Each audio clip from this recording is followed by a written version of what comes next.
gracias por la invitación a pensar juntos, aún en esta distancia, alrededor de algo que recordarán nos sorprendió mucho a principios de este 2020, que como es un año de muchas sorpresas, muchas inquietudes, muchas novedades y muchas situaciones complicadas y difíciles de atravesar, quizás hoy nos parezca lejos, pero recordarán, apenas lo mencionemos, que fue muy choqueante a principios de año el asesinato de Fernando Báez en Villa Gesell por parte de un grupo de muchachos de su edad que lo asesinaron a los golpes a la salida de un boliche después de una pelea. Digo que lo recordarán porque eso estuvo en todos los medios, fue tapa de los diarios, estuvo en los canales y se pensó y se discutió mucho alrededor de eso, y quizás me gustaría que nos detengamos en pensar qué es lo que sorprendió tanto y qué nos dice esa sorpresa, o qué estaríamos obligados a pensar en relación a esa sorpresa. Porque por un lado había algo en esa redundancia, en ese exceso, en ese volver y volver sobre el tema, que creo que tenía que ver con la necesidad de construirlos a los jóvenes asesinos, construirlos como un objeto alejado de la normalidad que ponemos en juego todos los días, de nuestra cotidianeidad, de nuestras formas de hacer. Es decir, había un efecto por momentos de linchamiento respecto de esos muchachos, señalándolos como un desvío completamente anormal. Por supuesto que cuando en una sociedad que tiene parte del presupuesto de que del no matarás, digamos, aunque ocurran crímenes todo el tiempo, aunque suceda ese sea el presupuesto, y ocurren crímenes, sin embargo, quien asesina de algún modo se desvía o pone en tensión esa norma fundamental, esa norma social en la que todos reconocemos. Sin embargo, cuando 10 jóvenes, muchachos que podrían haber sido nuestros alumnos, que podrían estar en nuestras escuelas y en nuestras universidades, hacen eso, nos obliga a pensar qué pasó, cómo se acumuló, cómo se procesó, hasta dónde pertenece lo que hicieron a un régimen de conductas que tiene que ver con los modos en que realizamos los vínculos, enseñamos, prescribimos qué es ser varón, qué es ser mujer, cómo se vinculan, cómo se afirma una u otra cosa, ¿no? Cómo se constituye. Por eso, primero quería señalar esto, que me parece que tenemos que no caer en la trampa de considerar que lo que ocurrió nos es completamente externo, que es algo que ocurriría porque hay drogas, porque hay alcohol, porque hay factores que alteran la sensibilidad. Bueno, aunque hubiera todo eso, me parece que estamos obligados a pensar también que hay cómo se produce alguien, un joven, como asesino. Qué pasa y cómo se produce como asesino, que puede, sobre qué fondo de práctica, sobre qué conjunto de creencias eso puede pasar, ¿no? A mí me parece que, y más en un caso como este, ¿no? Donde no hay argumento de defensa, donde es un acto que el realizado por muchos contra uno, es decir, que no tiene tiene como un especial costado de cobardía en juego. Ese me parece un punto. Dejar esta pregunta para seguirla en un momento, de a qué orden de la normalidad pertenecen esas conductas, que en principio las vemos como algo anormal, porque lo son, porque no matamos todos los días y no somos asesinadas todos los días, pero al mismo tiempo se inscriben en un cierto tipo de normalidad, y eso creo que es lo que nos habla a nosotros, o nos exige. De algún modo, esto, cuando decía un tipo de normalidad, también quería pensar que está inscripto en una larga tradición, que en Argentina se ve ha sido muy narrado en la literatura este tipo de hechos, y de algún modo esa presencia también nos indica algo respecto a las prácticas sedimentadas. Hay quien dice que el primer cuento argentino que funda la literatura de ficción en Argentina es El Matadero, ¿no?, de Esteban Echeverría. El Matadero de Esteban Echeverría es un texto que de algún modo intenta construir una ficción respecto al rosismo, desde la oposición al rosismo, pero que esa ficción es el asesinato de un joven unitario por parte de un grupo de personas plebeyas, populares, que están en un matadero y que están alineados y con el rosismo. Bueno, ese núcleo, ¿no?, que podríamos decir es el núcleo, David Viñas dice, es el núcleo fundante de la literatura argentina. No podríamos pensar la literatura sin ese acto de violencia, y por eso Viñas va a decir que la literatura argentina nace con una escena de violación, porque es una muerte, pero también alude a una violación o un intento de violación que no se termina de consumar porque primero está la muerte,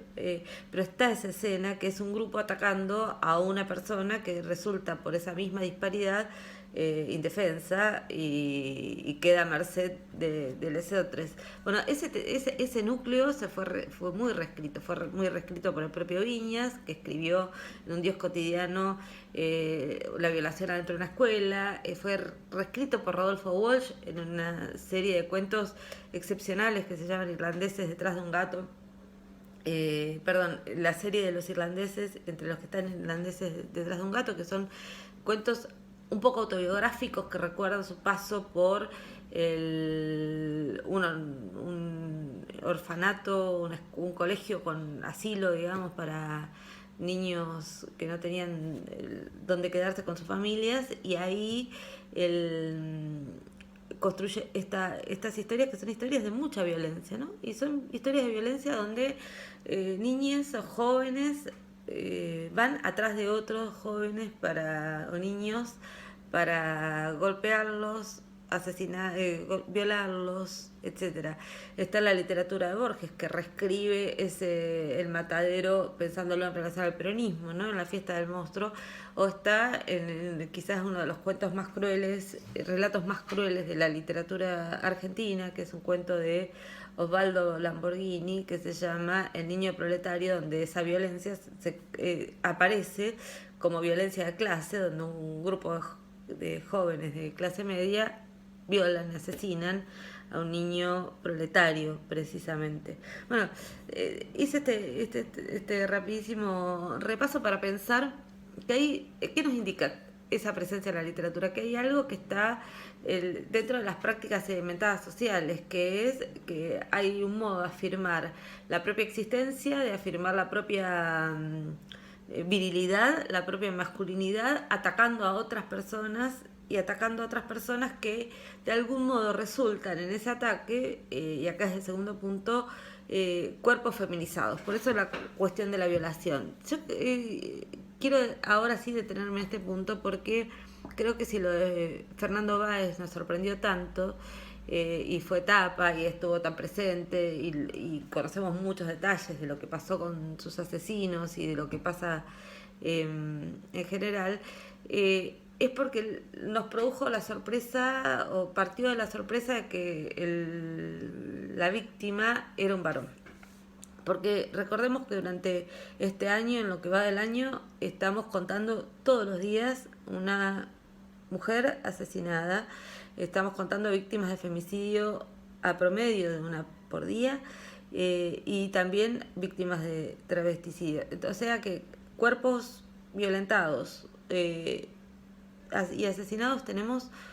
todo el tiempo. Muchos de esos casos son casos de uno en uno, digamos, que provienen de vínculos afectivos o familiares previos, pero también tenemos casos, y podemos recordar casos como el intento de violación correctiva de Iggy, que terminó en un caso de autodefensa hace más de un año, pero tenemos esos casos donde hay ataques grupales a mujeres, a niñas o a travestis, y eso pertenece también a lo que llamaría la normalidad social, o los modos en que los varones en una sociedad son educados para afirmar su propia virilidad atacando a otros cuerpos. Y atacando a otros cuerpos puede ser a otros cuerpos que son cuerpos femeninos, pero también pueden ser cuerpos de otros varones que resultan feminizados en el propio ataque. Y esa feminización de esos otros cuerpos,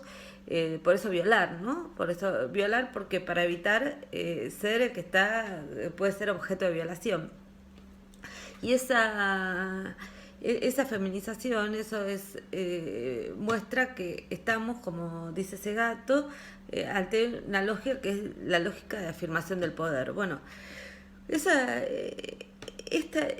si pensamos en el asesinato de Fernando, entonces no como algo que resulta de drogas, no como algo que resulta de consumo de alcohol,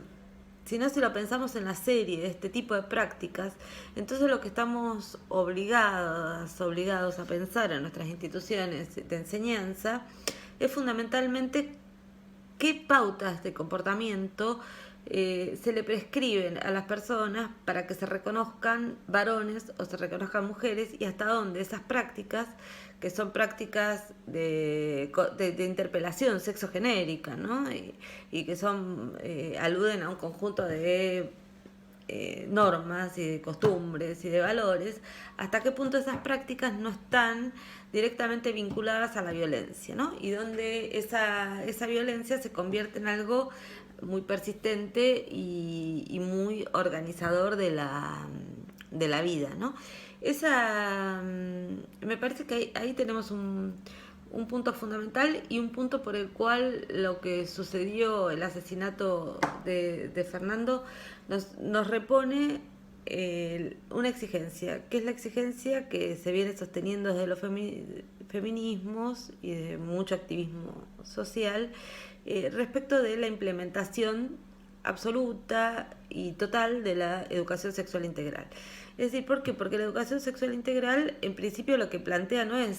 una biologización, no es solo métodos para evitar el embarazo adolescente, que me parece que de algún modo los sectores más conservadores intentan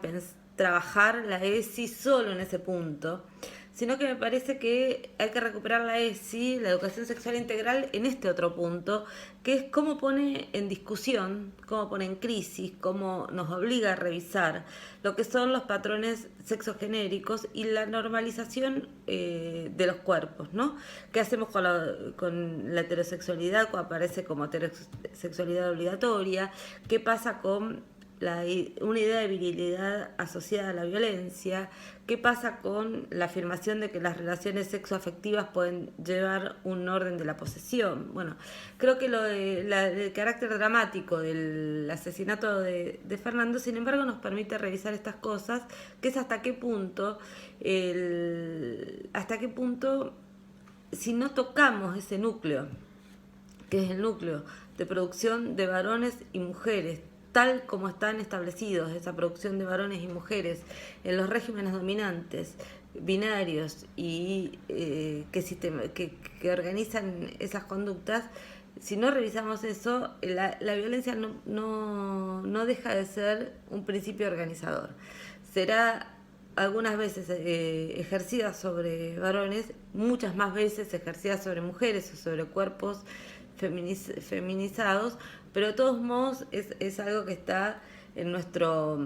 horizonte diario. Por último, quería señalar algo que me parece que tiene que ver con todo esto que veníamos conversando y que tiene que ver con la idea del pacto, ¿no? Es un ataque grupal, una violación grupal o un asesinato grupal conlleva la figura del pacto. Es decir, se pacta también para tener protección. Se pacta para estar adentro de algo. Se pacta, como dice una tarjeta de crédito, por las ventajas de pertenecer. Pero también porque si no es quedar a la intemperie, ¿no? Eso se ve mucho en los análisis sobre grupos juveniles, sobre las maras, sobre grupos que organizan su autodefensa y su agresividad en común frente a situaciones de violencia social, ¿no? Bueno, eso que se ve en en los distintos grupos, muestra que la cofradía funciona como un modo de pactar ante el miedo de lo que puedan hacer los demás, ¿no? Porque también quedar afuera del pacto te puede convertir a esas personas en víctimas propiciatorias, algo aledaño a lo que al crimen de Fernando. Recordarán, fue la denuncia que los asesinos, algunos de los asesinos hicieron respecto de un joven que no estaba involucrado, pero que era un joven que recibía habitualmente ataques tipo bullying de estos muchachos. Con lo cual, ese afuera del pacto siempre es un afuera complicado, porque pone algunas personas en riesgo, y a los que pactan los ponen también en otro riesgo, que es la complicidad con el victimario, ¿no? O estar con el riesgo de ser víctima, o el riesgo de ser cómplice de los victimarios, me parece que definen muy claramente una lógica social que veníamos viendo en los ataques contra mujeres, aún realizados en términos individuales. En los femicidios muchas veces se pone en juego un tipo de complicidad, de una especie de identificación o de empatía que producen los asesinos, y aluden a este fondo del pacto con respecto a esas cuestiones. Entonces, bueno, para terminar, estos eran los puntos que quería señalar de por qué no deberíamos pensar el crimen contra Fernando como algo que podemos rápidamente poner a un costado porque no habla de nosotros o de nosotras, sino que ese crimen puso en evidencia algo que tiene que ver con dinámicas sociales muy profundas, de las cuales nosotros, que educadoras, somos también responsables. Bueno, muchísimas gracias.